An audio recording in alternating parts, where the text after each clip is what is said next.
Il y a 100 ans, mes ancêtres ont été éradiqués de leurs terres.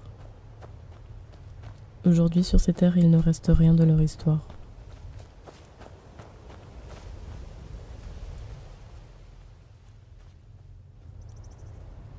Je suis né il y a 3000 ans sur les terres d'Outre-Mera, d'un père racisé et d'une mère non racisée.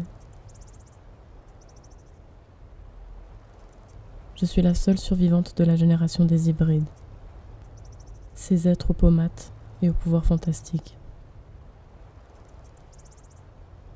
L'apartheid a commencé à se mettre en place lorsque j'étais enfant. Les deux peuples ont été forcés de se séparer. Très vite, la décision de m'envoyer chez les plus privilégiés a été prise. Il fallait nous assurer un avenir, nous protéger. Des guerres ont commencé à éclater.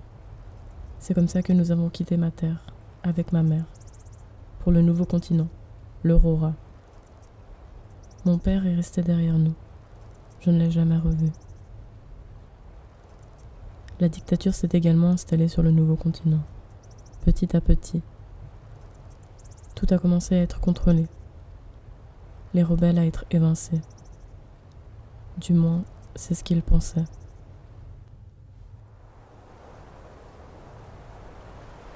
Car c'est depuis le plus jeune âge que nous nous préparons, que nous nous entraînons en cachette, avec prudence.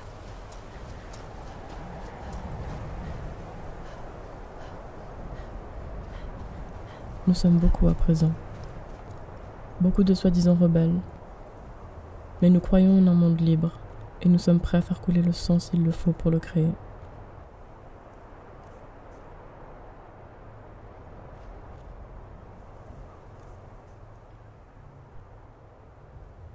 Je serai la première à revenir sur les terres anciennes, pour voir enfin ce qu'il s'y passe, du côté des invisibilisés, comme ils les appellent.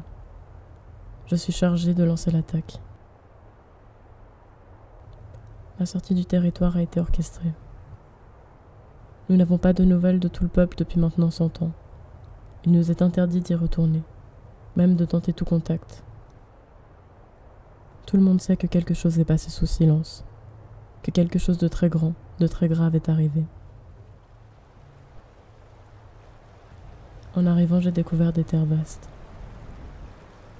déprivées de toute forme de vie, des terrains vagues, brûlés. Mes ancêtres ont été éradiqués, il n'y a plus personne. Depuis combien de temps, je l'ignore. Il ne reste rien à part des débris.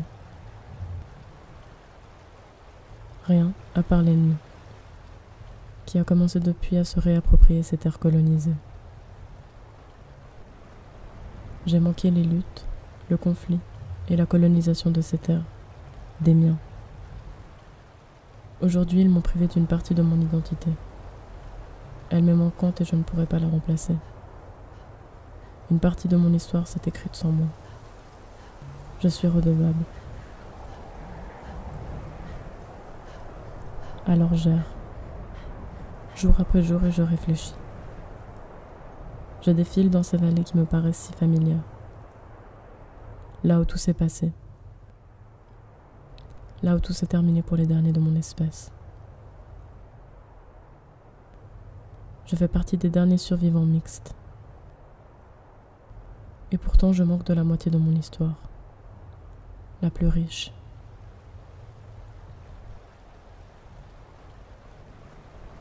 Ils ont installé leur forteresse sur la colline sacrée. Elle était réservée à nos rituels autrefois, à la communion aux éléments. C'est là que les dieux étaient appelés. Ils s'approprient tout et bétonnent nos terres, comme pour tout mettre à leur goût, à leur image. Seule leur vision du monde compte et l'emporte.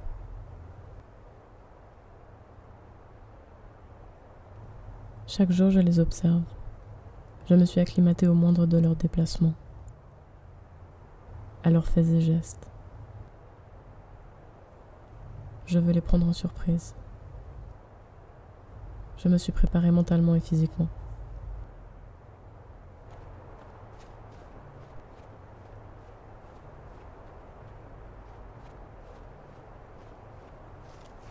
Les troupes arrivent et sont prêtes à combattre.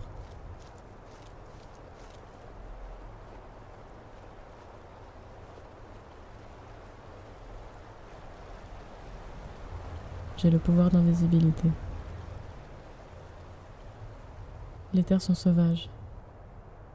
J'ai l'avantage, j'ai appris à les connaître, à les dompter.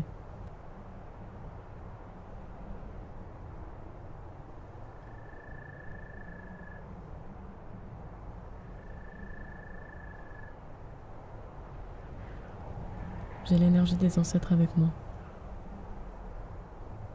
Elle m'accompagne et me porte. Ils sont là, avec moi. Je discerne leur présence dans le ciel.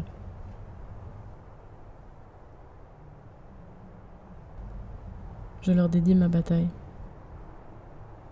Je les vengerai. Je défendrai leur honneur jusqu'à ma mort.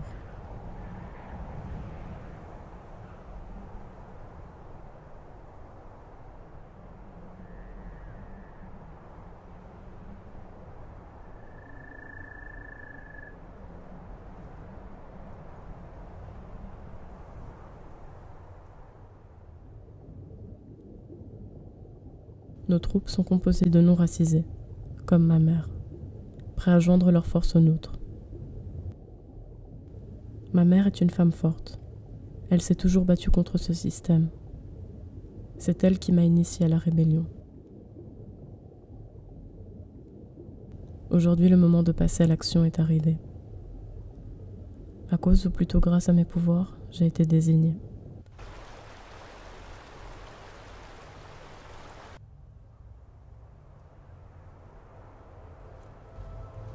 Il ne reste plus qu'à foncer, tout droit. Et rien ni quiconque ne pourra m'arrêter.